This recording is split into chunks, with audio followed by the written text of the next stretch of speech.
She's an amateur in stature, but in practice, she was very professional. She showed up early, which is something I appreciate because I like people to be on time. She was dressed to the motherfucking nines. I mean, I'm transphobic, and even I was like, you look nice.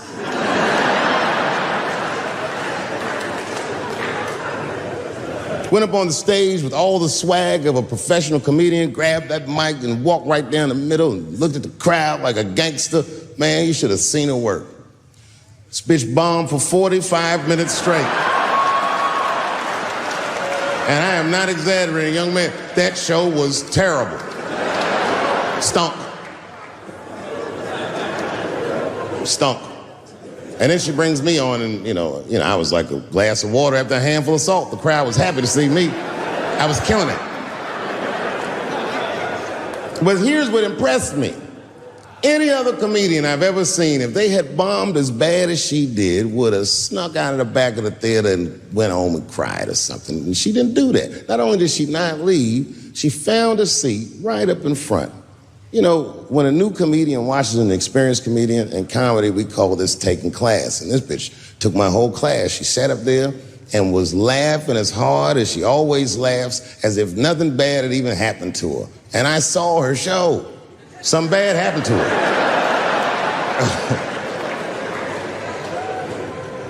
She was drunk.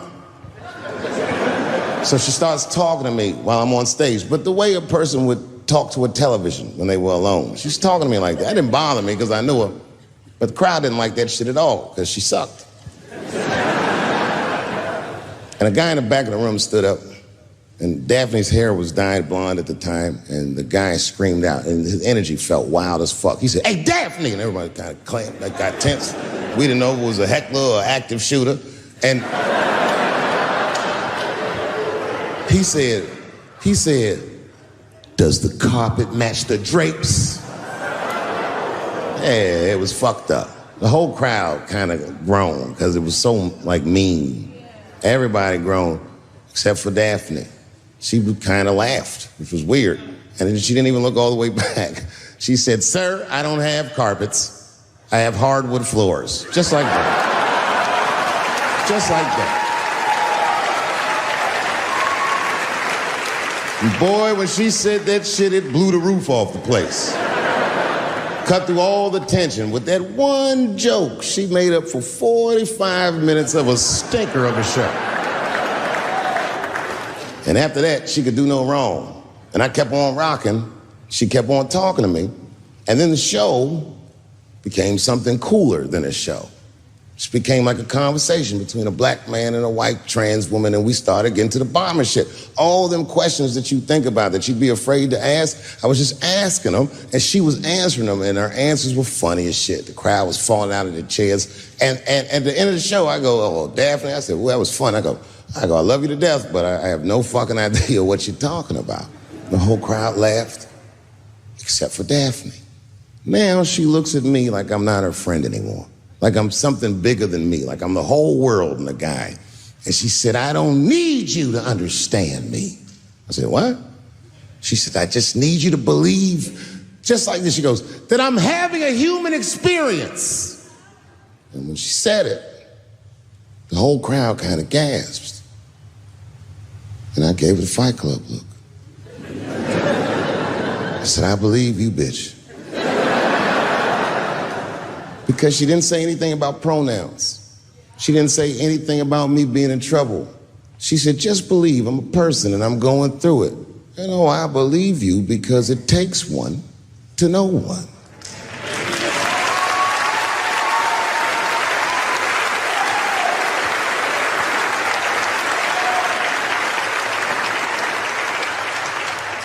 Then I told the crowd good night, and they start going crazy. And before the applause gets to its crescendo, I say, "And don't forget my opening act, Daphne." And the crowd stood up. And I looked at her, and tears came out of her eyes. She couldn't believe it was happening. I couldn't believe it was happening because her show stunk. And it was a great night. I remember the late, great Paul Mooney was there, a bunch of fly-ass comedy niggas was there. And we all went backstage and was just drinking and talking shit and laughing, and Daphne stole the room. She had everyone cracking up, spinning the yarn, telling us all these crazy stories about shit she be into. We all laughing real hard, and as she's telling us and everyone's laughing, I'm looking around, I'm like, oh my God, she is funny. I pulled her aside and I said, you're hilarious. I didn't know that when you were on stage. I said, you're doing some things wrong, but I can help you. I said, anytime I'm in San Francisco, why don't you open the show for me, and I'll just try to give you some pointers, see if you can't work this thing out. And she said, are you serious? I was like, yeah. And she grabbed me real tight, hugged me, squeezed me, and I pushed her all violently because I'm transphobic. I said, boundaries, bitch.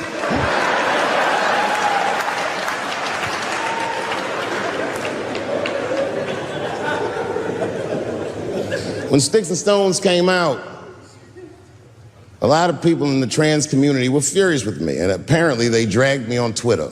I don't give a fuck, because Twitter's not a real place.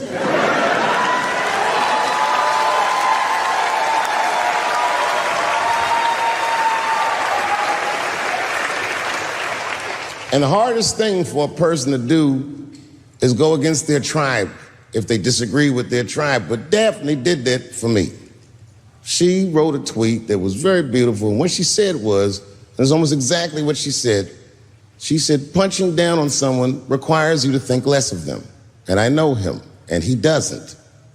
He doesn't punch up, he doesn't punch down, he punches lines, and he's a master at his craft. That's what she said.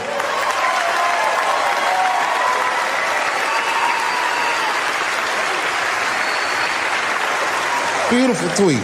Beautiful friend. It took a lot of heart to defend me like that.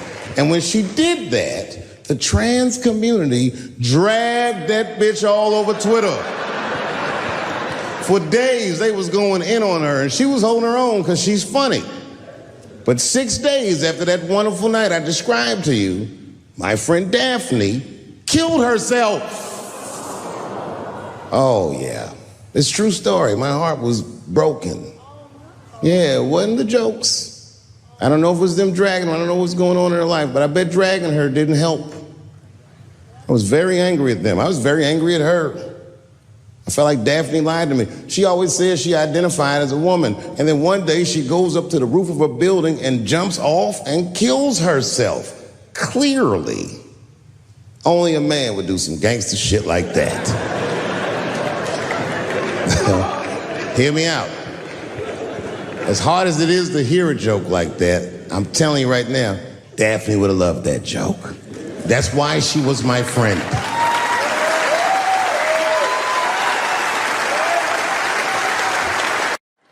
Well, I have some very bad news for the people in the front rows. I heard that some of you paid as much as $800 for your tickets. Sadly, I did this same show a couple weeks ago in Atlanta for $60 a head. Can you imagine?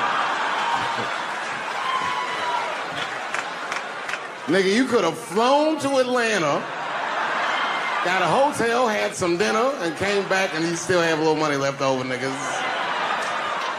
Paid way too much just to see me in this gay-ass neighborhood. All right, let me roll up my sleeves and tell these pussy jokes. Will told me to say there hasn't been this many pussy references in this room since Cats was here. Boy, I gotta tell you, man, I've been doing this set all week, and boy, I've been telling these jokes, and sometimes niggas look like they're in actual pain over the jokes. None of it's that bad to me, but I understand why it could hurt some people's feelings. So tonight,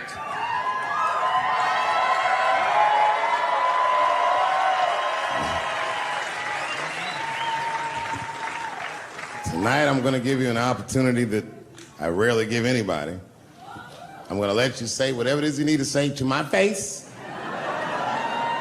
or ask me whatever it is you want to know. But there are no dumb questions allowed. If you ask a stupid question, you'll be asked to leave. Now I'm just kidding. Go ahead. Everyone relax. Come on. Oh, yes, sir, in the front. 2 questions. How often do you write? And can I have a cigarette? All right. First, you may have a cigarette. But remember, this is not jail, motherfucker. This lady right here. I have a question. Do you remember this scene? Oh, I do remember that. Ma'am, I'm gonna have to ask you to leave. That's a terrible question. This gentleman in the front with the salmon-colored shirt on. I was wondering if you had any advice for young comedians that you generally give, and... Are you thinking of doing comedy? I've never done it before, but watching you has made me want to try it.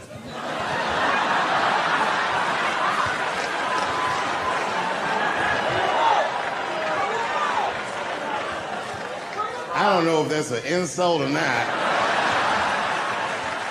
It's a compliment. It's. I mean, niggas don't say I've never done brain surgery, but it looked a lot easier than I thought.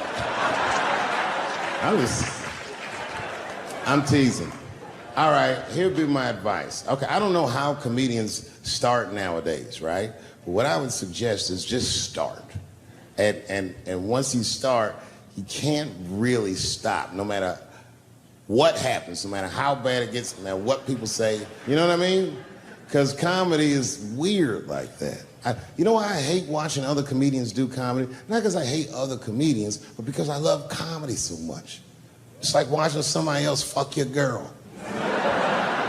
And I say, fuck her better than that. Yes, you on the aisle up there, the lady with the long... Yes, you, standing up, I see you. My favorite book of all time, The Narrative of the Life of Frederick Douglass.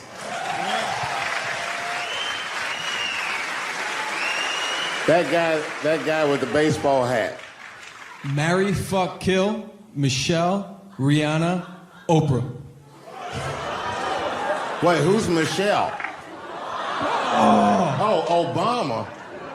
Well, sir, you're putting me in quite the pickle. I can't say I'll fuck Michelle Obama. That's insane. Well, I guess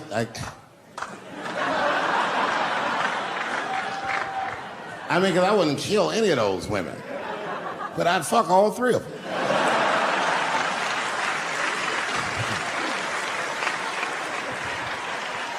The gentleman in the blue Oxford standing up. Tell us a story with Charlie Murphy. Tell a story about Charlie Murphy? Or your favorite. Boy, there's so many good Charlie Murphys. You know, the thing with Charlie Murphy is he used to just make us laugh all the time. And I used to ask him about all the old Hollywood shit I was curious about. Like when they used to accuse Michael Jackson, I remember asking once, I go, Charlie, do you think Michael Jackson actually did those things? And he said, let me ask you a question, Dave. He said, say it is illegal to fuck women. How long are you staying out of jail? So God bless Charlie Murphy, wherever you are. Charlie, I love you. Who do you think is going to win the 2020 election? All right, I'm going to put a pin in this, but I'll tell you right now, fella, I don't know, but I think Trump has a better shot than a lot of people would like to think. I'm just saying, it all depends on how the left talks. The way we're talking is not going to win the fucking ball game. Donald Trump's over there on the right, grabbing handfuls of pussy. Joe Biden can't even smell hair over here. Fuck this side. All right, man, go ahead. Thank you so much for this show. And how old are you? 25. 25? Yeah. Boy, don't let R. Kelly see you. He's gonna pee on you by accident. Oh, my bad. I thought she was 15. Yuck. I'm totally joking. I'm sorry. My question is there anything you've learned from another comedian that you feel like will stay with you for life? I tell you what, miss, that's a good question. Yes, is the short answer. A longer version of it is this. I was raised by comedians. I started doing stand-up when I was 14. The other day, I went to a comedian's funeral, and I realized as we was putting this motherfucker in the ground that these people are at least as influential to me as my family. I rock with these niggas till the wheel falls off. We fight and we fuss and we are jealous of each other and we get mad at each other, but my life wouldn't have been what it was without each and every one of them, and I consider them my family. That's yours. Still hadn't figured out exactly how to say what I wanted to say, but I was doing pretty good. And I was doing some Me Too jokes, and a woman stood up from the audience and she was crying. Clearly, it was a white woman. She says to me, you can't say that. It's 200 seat room, it's a very small room. I'm like, what the fuck are you, like, miss, are you okay? What are you doing? She says, you can't say that. I said, yes, I can, it's my show. I'll say whatever the fuck I want. I was like, ooh, like this. And then she gets up from the table and she starts making a big like show of just pushing through the aisles and all this stuff. And there's like a curtain right before the front door. And she gets to the curtain and she's crying. It's fucking crazy. She says, I'm sorry I was raped. It's a fucking comedy club. It's like loud farting getting out of an elevator. Nothing funny can happen in here. Now I'm trapped in a room with this woman's fucking stink.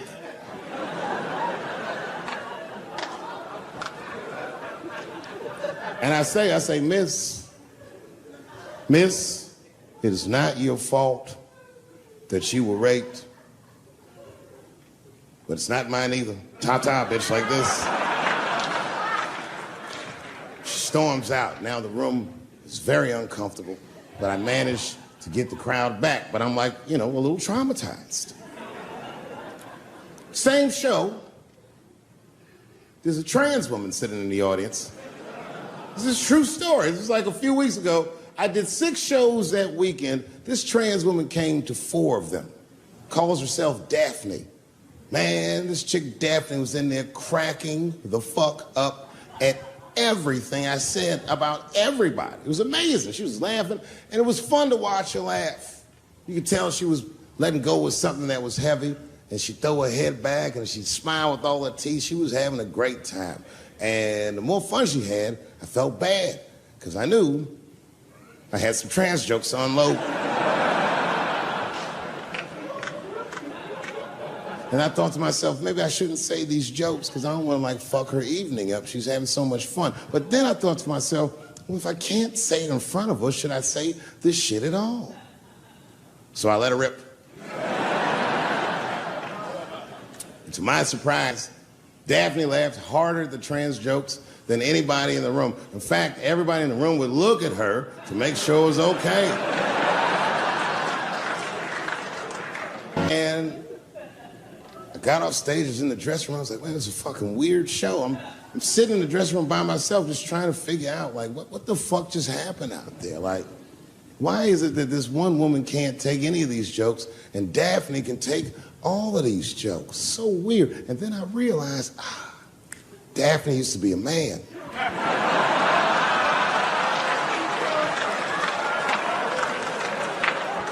So now I go out of the dressing room and like you can see like all the staff was there like cleaning the club up, the audience had gone, and sitting at the bar by herself was Daphne. And she's like, hey, Dave, come join me for a drink. And I don't want her to think that I'm transphobic or nothing, so I'm like, fuck, I guess I could have at least a drink. And we get some tequila and we're sitting there. And she was fucking cool. Turns out that Daphne, she wants to be a comedian. She was asking me for advice, and I told her advice and all that shit. And then she says to me, she says, boy, you sure do get a bad rap for your trans jokes. I said, Daphne, thank you, but you don't have to say that. I hope I didn't offend you. She goes, no. She said, in fact, I read about you in the New York Times. I said, you did? She said, yeah. She said, I thought it was interesting that they blamed you for R. Kelly. They said you normalized him for telling jokes about him. I go, yeah, they said that. She goes, I wonder why they never said that you normalized transgenders by telling jokes about us. And I'd never thought about that. It never occurred to me. And we started making out. And then, like, I reached up just to see what it felt like. I was like, what? And it felt like pussy, didn't it? It was just like, go ahead, ask me a question. What the fuck you gonna do if Trump get reelected? What am I gonna do if Trump gets reelected? Probably get a significant tax break.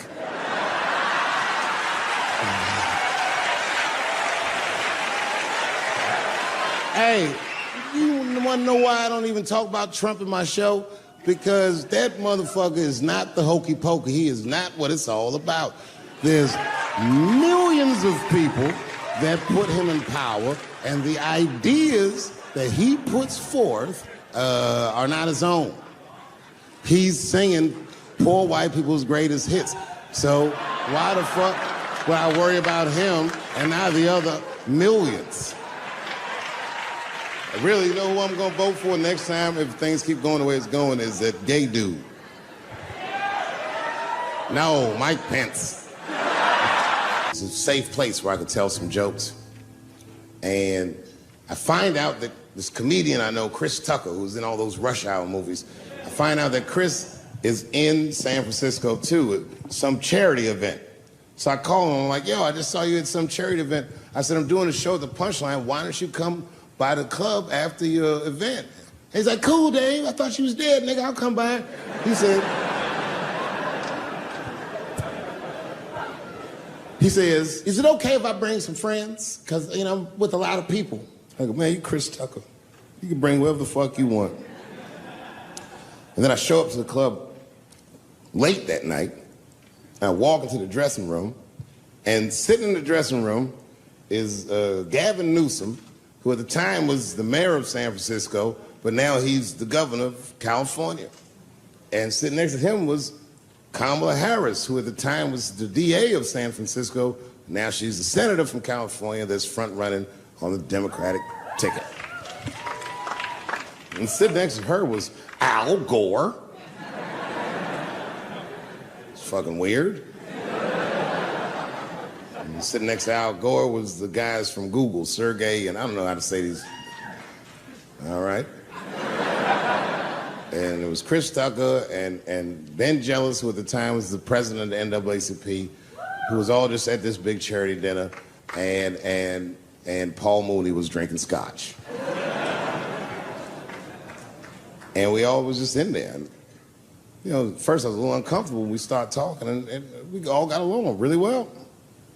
Well, at some point, Kamala Harris she says to me, she goes, you know, a friend of mine is announcing his candidacy for president tomorrow. I went to college with him. I'm like, what? I go, Barack Obama? She goes, you've heard of him? I'm like, yo, I just read about this dude. And she goes, yo, yeah, blah, blah, blah, we talking. She goes, you know what? She says, let's call him on the phone. I said, what the fuck? And she picks the phone up and she dials and she's listening like this. And she goes, this is voicemail. And she gives me the phone, she goes, leave him a message. You know, I didn't know what to say. I just said what you say to any black dude that's running for president. You know, stay low, running a zigzag pattern, this kind of shit.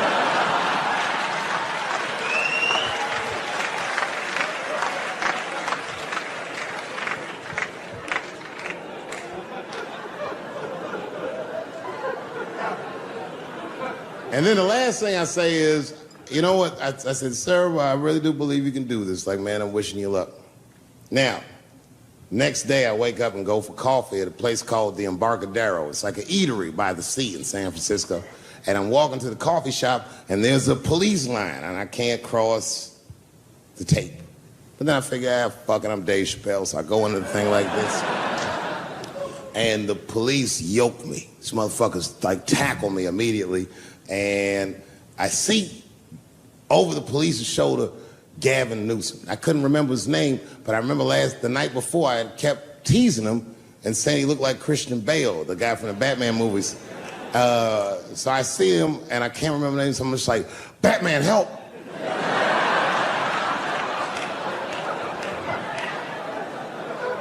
And he stops, he's like, Dave?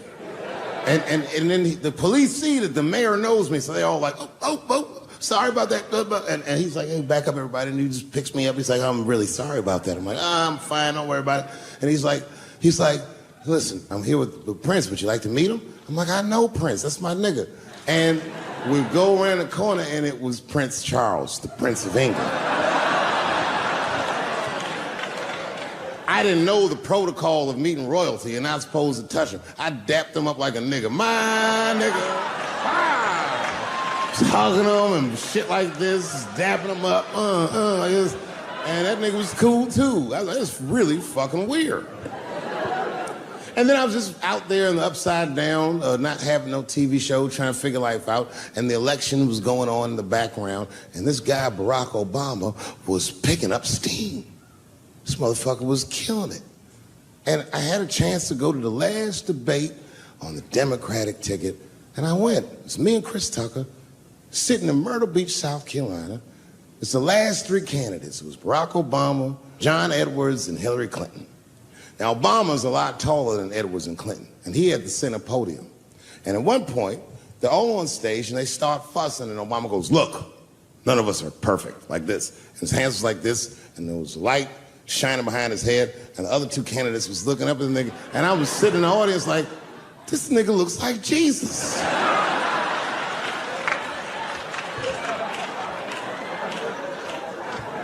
And I realized in that moment that I was looking at the next president of the United States. I was certain of it. I couldn't explain it, but I knew what I was seeing. And I got really excited. And I'm not that kind of guy. I said, I gotta meet this motherfucker. So I stayed. They were all on stage doing interviews, and I just waited. I was waiting and waiting. And then John Edwards was done with his interviews first, because everybody knew he wasn't gonna win. And I see John Edwards, and I said, hey, Senator Edwards, I just want to say hi. And that motherfucker looked at me like, I'm like, fuck you, nigga, you gonna lose anyway. And then he left, and then Hillary Clinton just walked by me in one of them Steve Harvey suits.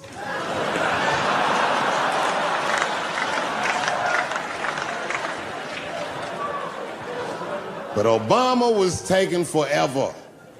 Everybody wanted to talk to him. When I knew the media saw exactly what I saw, there was no question about it. That was the guy.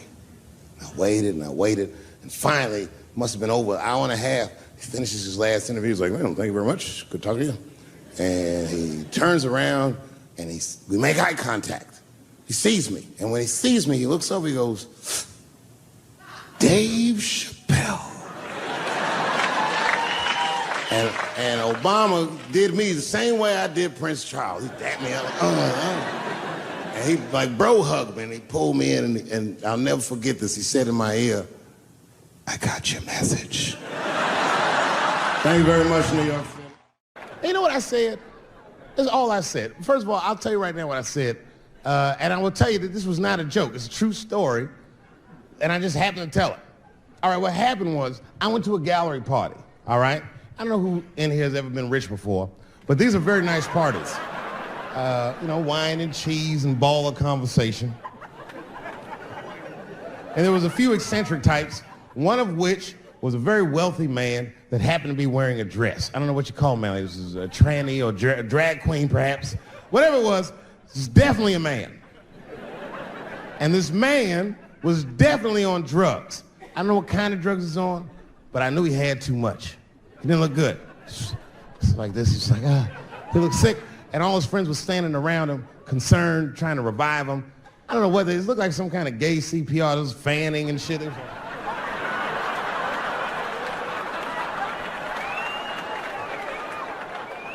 I saw all this from a distance. Now, I should have minded my own business, but I got curious. I was like, oh. And I went over there. All I said, excuse me, gentlemen, is he okay? And then they looked at me like I was evil. Oh. She is fine. I said, word? Oh. I'm sorry, I didn't know this is what we were doing. Here's my thing. I would support anybody's right to be whoever they feel like they are inside. I'm your ally in that. However, my question is, to what degree do I have to participate in your self-image? Is it fair that I have to change my whole pronoun game up for this motherfucker? That doesn't make sense. Seriously. If I put on an Argyle sweater and I'm like, hey everybody, I feel like a white guy in this sweater and I want some goddamn respect and a bank loan. That's not gonna work. Give a fuck how I feel. Why should I give a fuck how you feel? Nigger is a pronoun. But there was no time for philosophical debate. This was an emergency situation. I said, fine. Sorry, guys. I was just worried because she looks terrible. She just fell off the bench. Appears that her dick is popping out of her dress. You mind if I call an ambulance, champ? I'd rather not be at a party where a tranny ODs. There's too many questions to answer.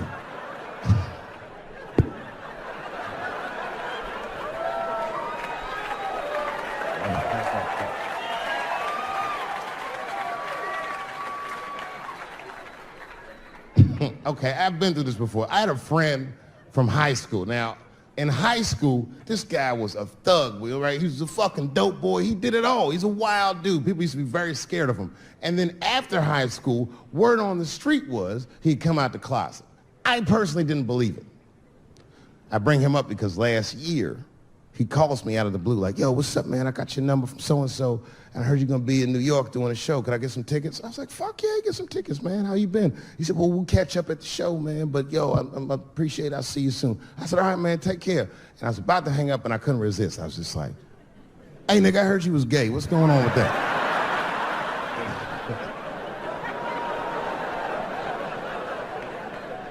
And I wish I didn't ask, because he sounded like he was dying to talk about that shit.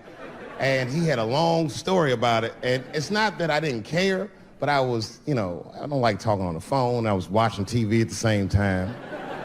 So I just wasn't really paying attention like I should. But I was trying to sound supportive, but I didn't really know what to say. So I was just like mumbling shit throughout this conversation. I just be like, nigga, you gay, man. You just gay. Like,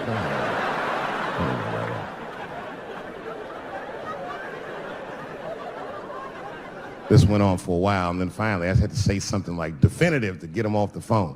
And I was like, hey, man, you know what? Don't let people get you down, all right? And the next time someone tries to make you feel bad about yourself, just remember, everybody fucks funny to somebody.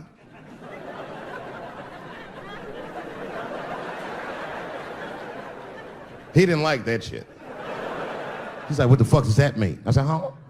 He said, you saying I fuck funny, motherfucker? I said, no, that's not what I'm saying. I'm saying everybody's different. He said, you ain't say different, nigga. You say it funny. What's so fucking funny about the way I fuck? And I said, hey, man, I fuck feet.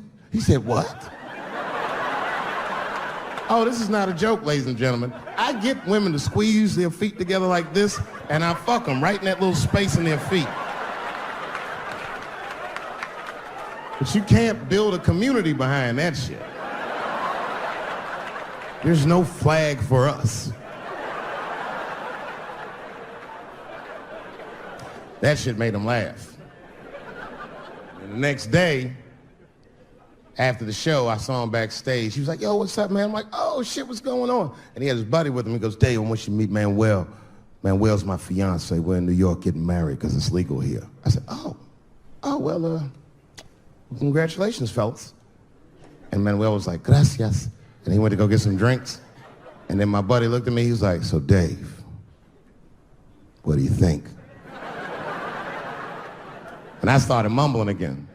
You gay, nigga, you're just gay. He said, yeah, I'm a little nervous about getting married, man. It's a big step. I said, yeah, it is. It's a big step. He said, well, you've been married for a while. You got any advice for us? No, I'm married to a woman. Sorry about that. And they corrected me. He said, no, you married the person that you love. So it's essentially the same. I said, man, the problem with that statement is that it makes the assumption that I love her. But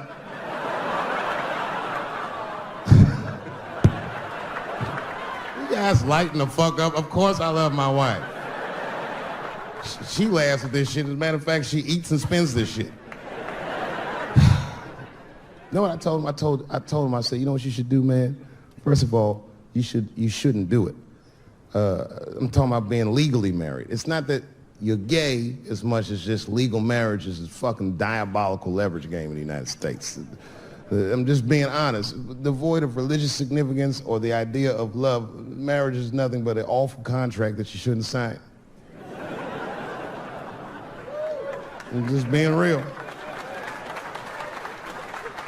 Because you start out loving each other, and then like 2 years later, you're just building a case against one another for a hypothetical court date that may or may not ever happen. You throw being gay on top of that, that shit is explosive. Like it's that Ray Rice shit. Okay, right after Ray Rice went through all that shit, I was at a party and I met this kid, Michael Samms. You know Michael Samms? Very nice guy. He's the first openly gay NFL player. And Mike's a very nice guy, very brave guy. But when I met him, I couldn't help but thinking, now what's gonna happen when Michael Samms beats his wife up in the elevator? Is that domestic violence or is that just two niggas working shit out in the elevator? You know what I mean?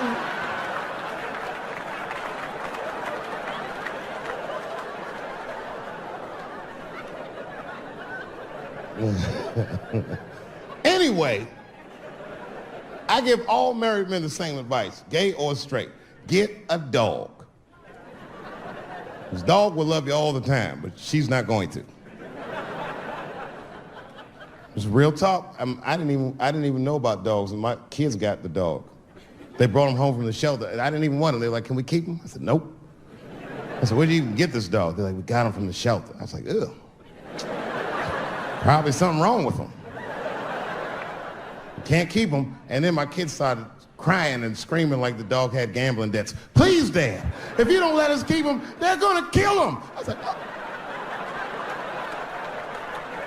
All right, you can keep him." And this dog was a menace.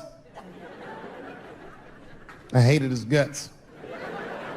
Then one night I'd smoked a bunch of weed and I was eating a sandwich and Baba came over. Baba's the dog. He came over and was staring at me. This will make you very uncomfortable if you're just looking at you usually.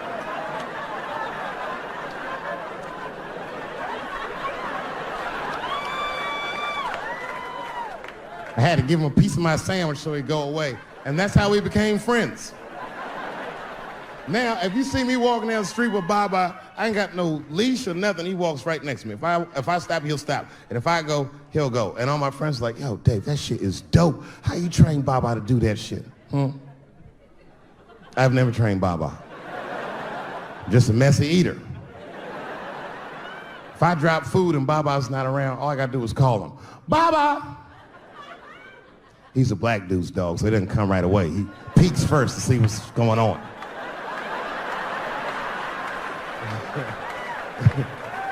I gotta tap my foot so he can see the food. "Over here, little buddy." And he's like, "Thanks, Dave." And he'll come get it and run off.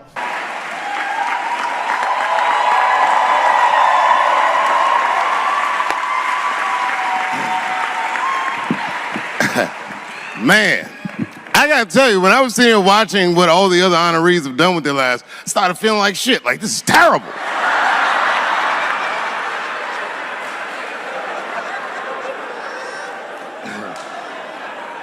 And then Bobo brought me up and started out good with that Ali picture, and then it just, whew. But that coloring book that was in the picture, I know the Ali's are here, that coloring book, my mother has it. And Champ, he signed it. You know, the greatest, he signed it, Muhammad Ali. And his sparring partner was there that day. And his sparring partner signed it, said, "The next heavyweight champion of the world, Larry Holmes." And he was. And 2-year-old Dave Chappelle colored all in that shit and just ruined the book.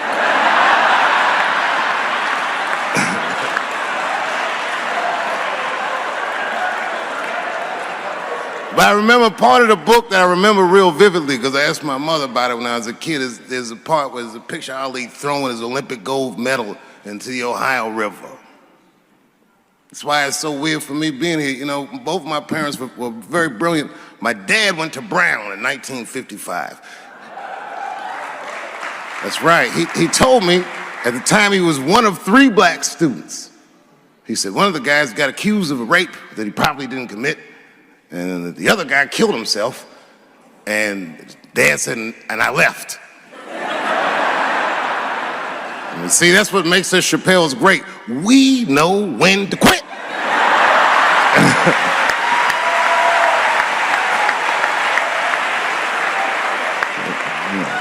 We all just live to fight another day.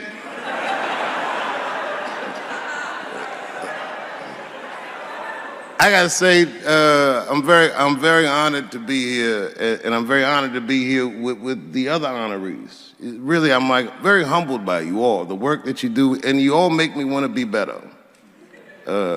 All of you.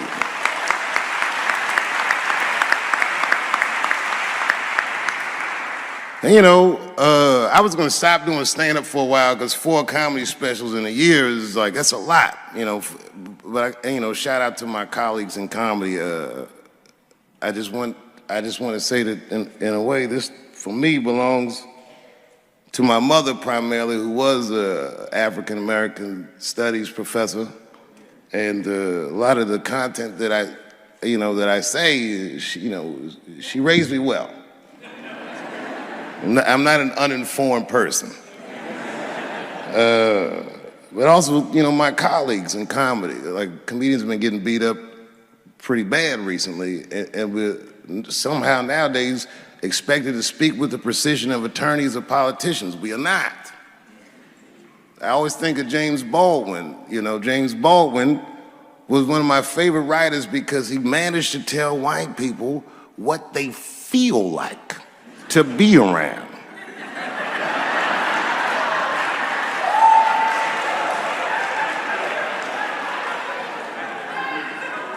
So I ain't gonna hang up my gloves yet. I think I got one more special in me. So to quote Baldwin, God gave Noah the rainbow sign. There's no more water, it's the fire next time. Thank you very much. And so if you would, please join me in welcoming Dave Chappelle home again.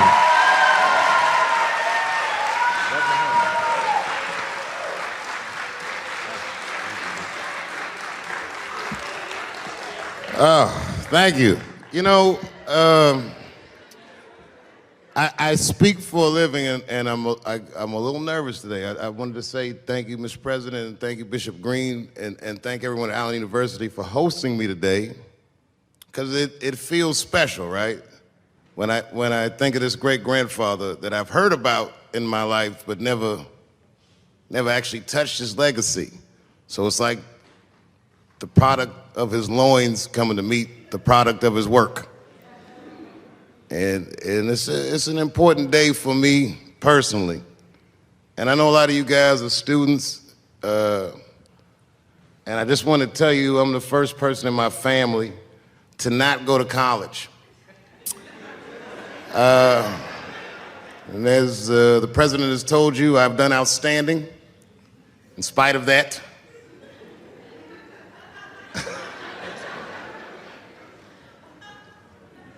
But one thing I did want to say, and one thing today just made me think about, for all the things that I've done, I'm most renowned for what I didn't do. I've made decisions in my career that a lot of people have called insane. 2004, had a $50 million deal on the table, and in a crisis of conscience, flipped the table over and walked away. Went to South Africa. Everyone said I was running away from the money. That is not true. In fact, I still want that money.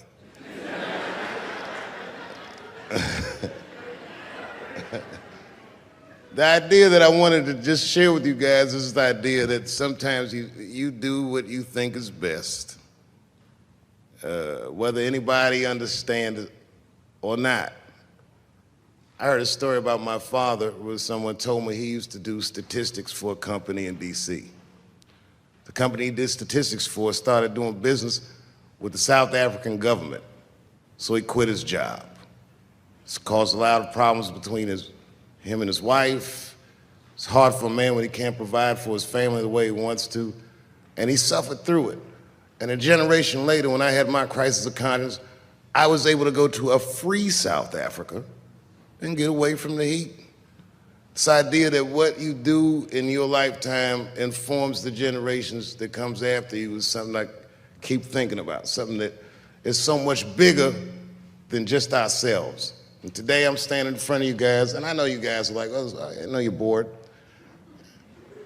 But I see family of mine in the front row some who I've never met, and I just realize how all of us are connected. That my great-grandfather built something more substantial than buildings. He built a community, and he built, more importantly than a community, he built a way. You know, so I'm very grateful. very grateful. Hello, police. I just saw him saying, you know what I mean? He's standing over like, so this is what black people talk about.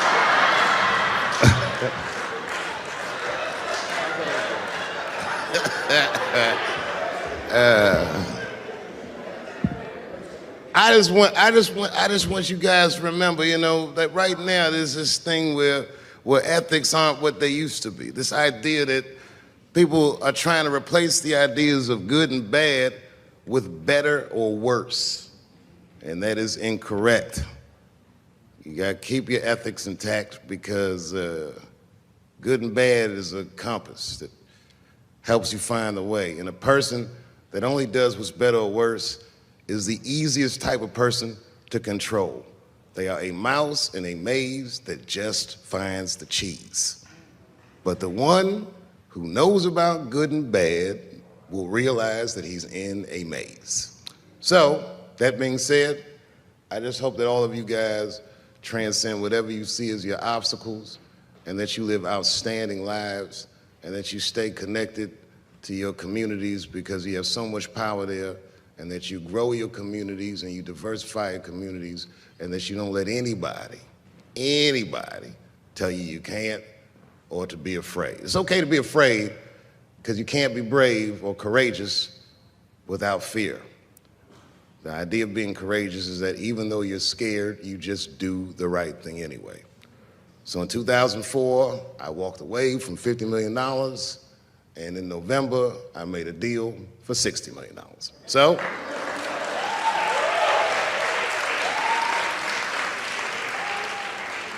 although I am not the most famous comedian of my time, I would like to know what their great-grandfathers did. I'm very proud today. Thank you very much.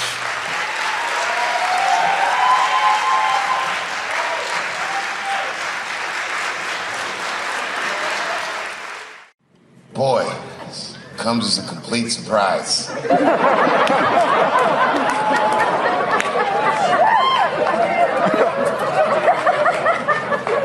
mean, I read all the reviews and they said, whoever cares the most, I care at least as much as them. I know what I got, because I lost it all. I gotta tell you something, and I don't talk about it often. Have you ever worked all your life for something and have it not work out? That happened to me. It was tough. Think about it. I was gone for 12 years. It's not a little bit of time. It was hell. I watched other niggas that I knew become very famous. I watched the world go on without me. I mourned the loss of it. And after a while, I didn't care. Coming back was terrifying. I understand what I am. I really do, more than anybody. Like when they write about me in history, I'll be dead reading it like, yeah, I knew they'd say that. They said that a person can't dream of a face they've never seen. Can't believe that's true, but it's probably true.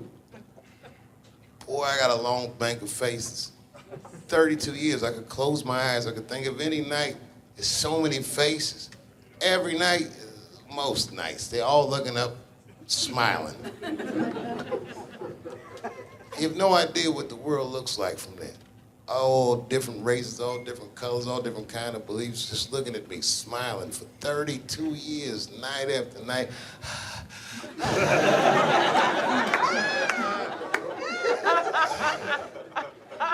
No comedian take that for granted. I swear to God, this might be the noblest of professions. Robin Williams had a bar that I loved. He said, comedy is the only job you can have where you can use everything you know. And that's true. You can use more than you know.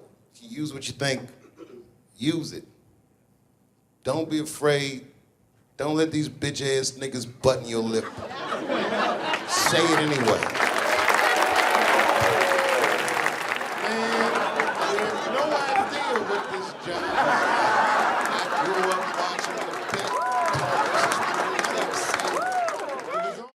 Oh, buddy, I'm in trouble now.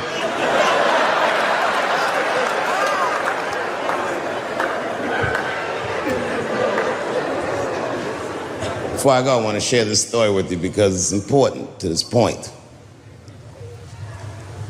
I want your community to know that one of the coolest people I ever met was a transgender woman. And this is not a man that I knew that became a woman. This woman was trans when I met her. Lived in San Francisco. Daphne is her name. I would do 18 shows in the Bay Area, sometimes in Oakland and Dirty Hood nightclub, and she would be there, a white trans woman, laughing loud and hard at everything I said, especially the trans jokes. It's very puzzling because she was obviously trans. And one night after one of the shows, I met her. And what it was, turns out, it was her dream to be a comedian. And I was her hero. It's very moving. I could not dislike somebody that felt that way about me. And we became fast friends. And when I made that special Sticks and Stones, right as it was coming out, I happened to be in San Francisco and I wanted to do a show, but I needed an opening act. And I remembered that trans woman I had met. So I called her on the phone. And I called her myself. I said, hey, Daphne, this is Dave Chappelle. She couldn't believe it. And I go, I'm in San Francisco. And then she started saying a bunch of wild stuff. I was like, relax now. I don't want any pussy. I was, I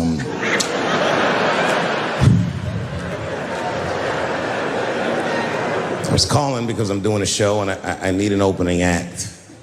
And I was wondering if you'd open the show. And she was like, fuck yeah. Now, I didn't know this at the time, but this woman had only done stand-up comedy 8 times in her life. This is little to no experience. And now she's about to open a show for what many call the GOAT.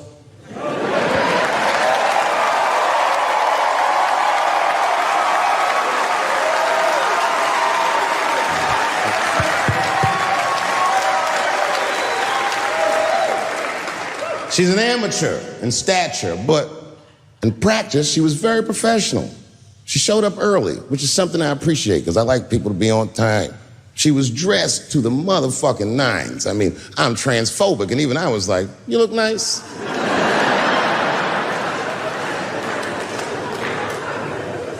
Went up on the stage with all the swag of a professional comedian, grabbed that mic and walked right down the middle and looked at the crowd like a gangster. Man, you should have seen her work. This bitch bombed for 45 minutes straight. And I am not exaggerating, young man. That show was terrible. Stunk. Stunk. And then she brings me on and, you know, I was like a glass of water after a handful of salt. The crowd was happy to see me. I was killing it. But here's what impressed me. Any other comedian I've ever seen, if they had bombed as bad as she did, would have snuck out of the back of the theater and went home and cried or something. And she didn't do that. Not only did she not leave, she found a seat right up in front. You know, when a new comedian watches an experienced comedian in comedy, we call this taking class. And this bitch took my whole class. She sat up there and was laughing as hard as she always laughs, as if nothing bad had even happened to her. And I saw her show. Something bad happened to her.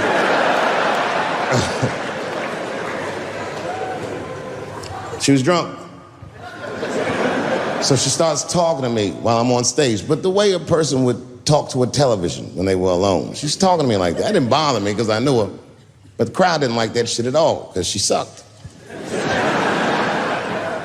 And a guy in the back of the room stood up, and Daphne's hair was dyed blonde at the time, and the guy screamed out, and his energy felt wild as fuck. He said, hey, Daphne! And everybody kind of clamped, like got tense. We didn't know if it was a heckler or an active shooter. And he said,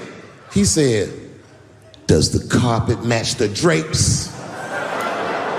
Yeah, it was fucked up. The whole crowd kind of groaned because it was so, like, mean. Everybody groaned, except for Daphne. She kind of laughed, which was weird. And then she didn't even look all the way back. She said, sir, I don't have carpets. I have hardwood floors. Just like that. Just like that. And boy, when she said that shit, it blew the roof off the place. cut through all the tension with that one joke. She made up for 45 minutes of a stinker of a show. And after that, she could do no wrong. And I kept on rocking. She kept on talking to me. And then the show became something cooler than a show. It became like a conversation between a black man and a white trans woman, and we started getting to the bottom of shit. All them questions that you think about that you'd be afraid to ask, I was just asking them, and she was answering them, and her answers were funny as shit. The crowd was falling out of their chairs. And at the end of the show, I go, oh, Daphne, I said, well, that was fun. I go, I love you to death, but I have no fucking idea what you're talking about. The whole crowd laughed, except for Daphne. Now she looks at me like I'm not her friend anymore. Like I'm something bigger than me, like I'm the whole world and a guy. And she said, I don't need you to understand me. I said, what? She said, I just need you to believe, just like this, she goes, that I'm having a human experience. And when she said it, the whole crowd kind of gasped. And I gave her the Fight Club look. I said, I believe you, bitch. Because she didn't say anything about pronouns. She didn't say anything about me being in trouble. She said, just believe I'm a person and I'm going through it. And oh, I believe you because it takes one to know one.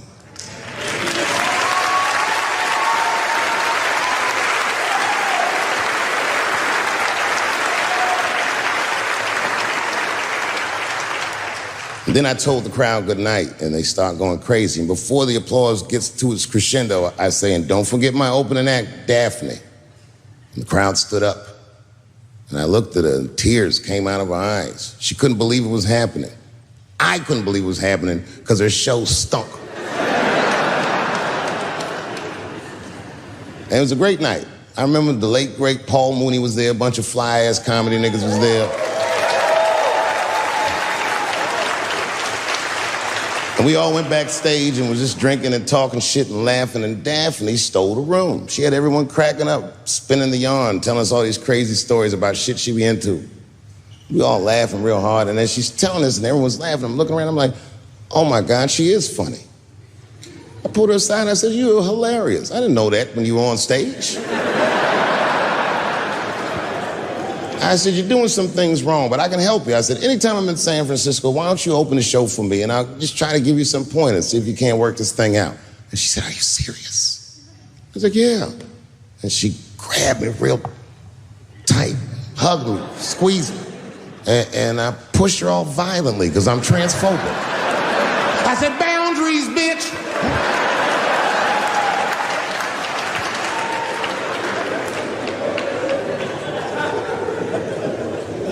When Sticks and Stones came out, a lot of people in the trans community were furious with me, and apparently they dragged me on Twitter. I don't give a fuck, because Twitter's not a real place.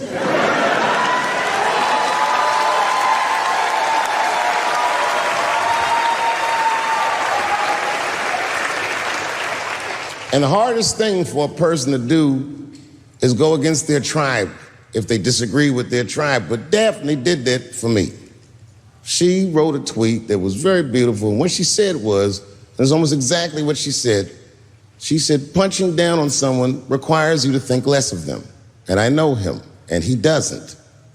He doesn't punch up, he doesn't punch down, he punches lines, and he's a master at his craft. That's what she said.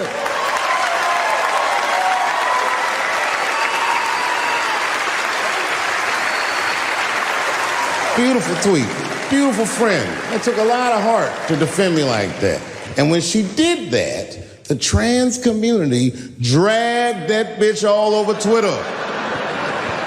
For days, they was going in on her, and she was holding her own because she's funny. But 6 days after that wonderful night I described to you, my friend Daphne killed herself. Oh, yeah. It's a true story. My heart was broken. Yeah, it wasn't the jokes. I don't know if it was them dragging her. I don't know what's going on in her life, but I bet dragging her didn't help. I was very angry at them. I was very angry at her. I felt like Daphne lied to me. She always said she identified as a woman, and then one day she goes up to the roof of a building and jumps off and kills herself. Clearly. Only a man would do some gangster shit like that. Hear me out. As hard as it is to hear a joke like that, I'm telling you right now, Daphne would have loved that joke.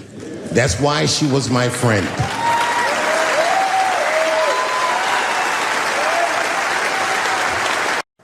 I Googled the dictionary definition of a feminist just to make sure I was talking about the right thing. And do you know, sir, what the dictionary definition of a feminist is? I didn't either. Listen to this. Webster's defines a feminist as a human being, not a woman, a human being that believes in equal rights for women. I was shocked that that's what that meant.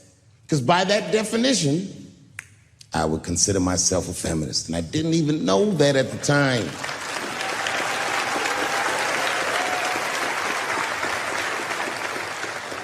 All these years, I thought it meant frumpy dyke.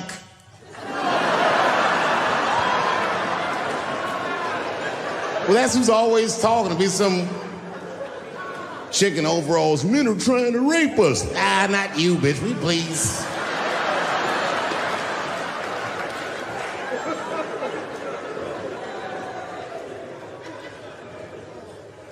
I know, look, listen.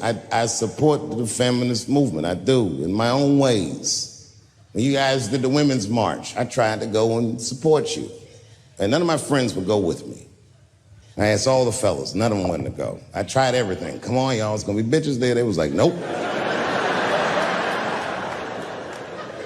So what I did is I called my friend Ange. Ange is a black woman who's a comedy writer, and she's dope. Matter of fact, she's the only woman that I know personally that pays her ex-husband alimony. And she sounds just like a man when she does it. Fuck that broke motherfucker and all that. She says all that shit. So I hit Ange up, and I hit her on the text. And all I did, I texted her, I said, Ange, are you going to the Women's March? And she texted me back, and this is real text. She said, I hope those white bitches get tear gassed.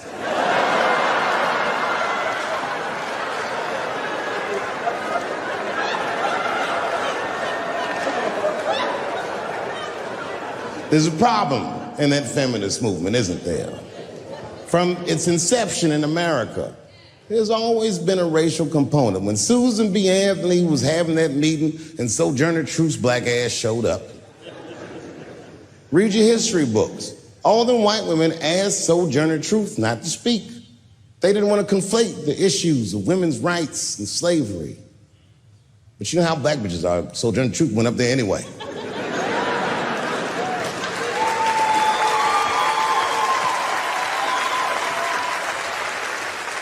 She did a famous speech. She said, ain't I a woman? Ain't I a woman? That's right. And listen. I supported the Me Too movement, but the whole time, I thought that the way they handled that was stupid.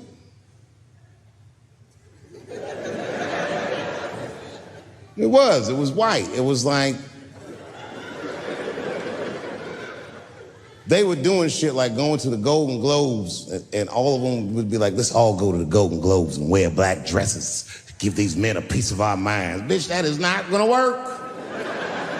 You think Martin Luther King's gonna be like, I want everybody to keep riding the bus, but wear matching outfits? You gotta get off the bus and walk. It's real talk. Real talk, that was a silly movement. I want everybody to wear a crocheted pussy hat so they know we're serious. What the fuck was y'all doing? And then I said something about it in one of my specials, and all these women actresses came after me. I said, man, fuck y'all too, you canceled. I ain't jerking off to none of your pictures again.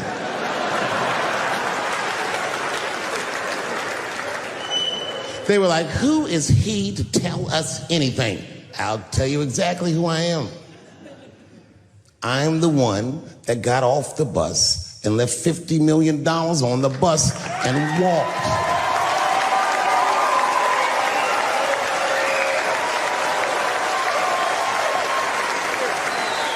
I agreed with these women. I just didn't agree with what they were doing about it. Right. No, it was annoying as fuck. Because if these women were serious, you know what they would have done? They all would have fired their agents.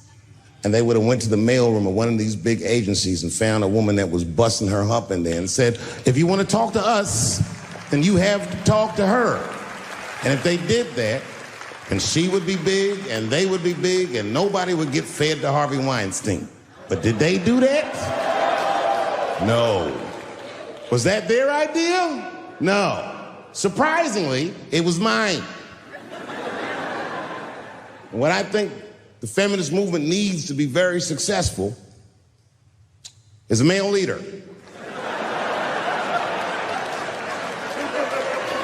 I'll do it.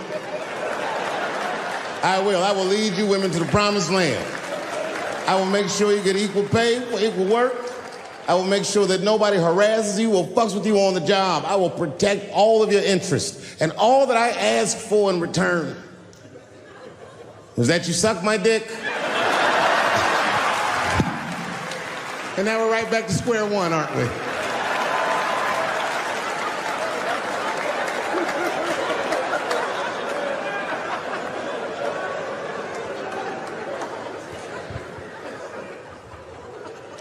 And now we get to the core of the crisis.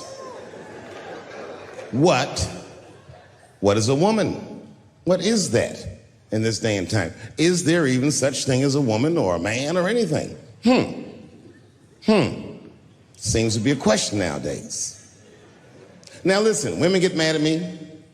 Gay people get mad at me. Lesbians get mad at me. But I'm gonna tell you right now, and this is true. These transgenders, these niggas want me dead. I've gone too far. I've said too much. And I gotta tell you, I'm very worried about it. I'm not even joking. Every time I come out on stage, I be scared. I be looking around the crowd, searching for knuckles and Adam's apples to see where the threats might be coming from.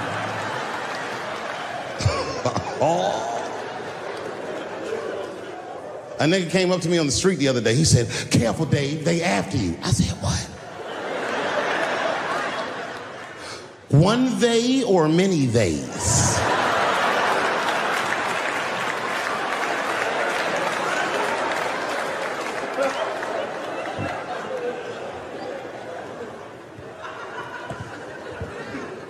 Before I even say anything about that community, you must know, and I hope you all feel the same way, I am not indifferent to the suffering of someone else. There's laws, the mean laws in our country. North Carolina passed a law once that said a person in North Carolina must use the restroom that corresponds with the gender they were assigned on their birth certificate. No. No, that's not a good law. That's a mean law. No American should have to present a birth certificate to take a shit at Walmart in Greensboro, North Carolina, where the baby shot and killed a motherfucker.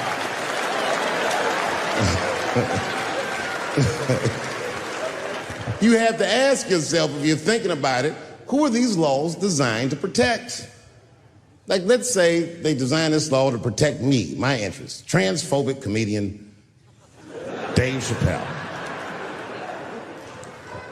And let's say that I'm in Walmart doing a little shopping with my family. Now, I should tell you, if that ever happens in real life, you should know that my dreams didn't work out. But let's say something goes horribly wrong, and there I am in Walmart with the poor whites rummaging around for mediocre goods and services.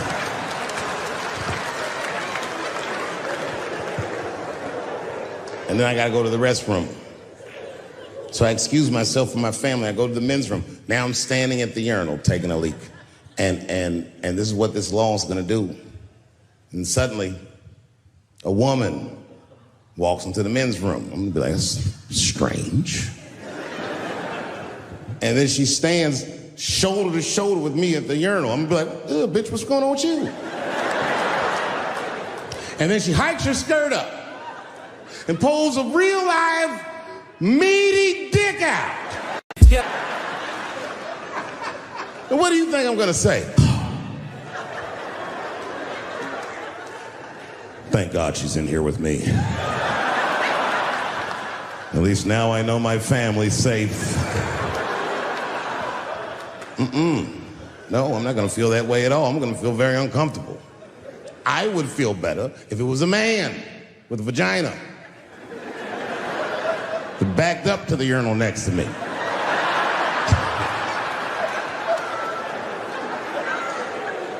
I wouldn't even think about that. I'd just be like, that's funny. This guy is peeing out of his butt for some reason. Oh my God, he must be a veteran. Thank you for your service.